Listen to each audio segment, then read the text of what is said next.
Hey guys, and welcome back to the channel Tech and Cryptos. In this tutorial, we're gonna look at how to change your display name in your NVIDIA account. Now let's begin. On any browser of your choice, simply type nvidia.com and hit on enter right now. Now this is the official homepage of NVIDIA. You can scroll down and look at all the features provided, but for now, just try to log in.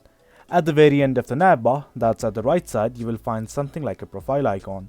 From here, just click on this DVD account. Well, as you can see, I have already logged into my account. In case you have not, do log in right now. If you're facing any issues while logging in, we have created a video regarding that. You can look at that as well. Now in the profile section of your NVIDIA account, you will find yourself like this.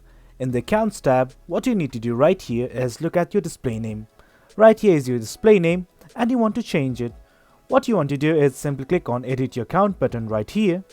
And from here you will be redirected to this page. Simply in this personal info tab, click on this display name button right here. Now you will be given the option to change your display name. Simply edit whatever you wish. If everything is okay, simply hit on the save button right here. And now we can see that our profile has been updated. Well guys, that's it for the video. That's how we change our display name on our NVIDIA account. Hope you guys found this video informative, and for more content like this, do remember to hit like, share and subscribe. Thank you.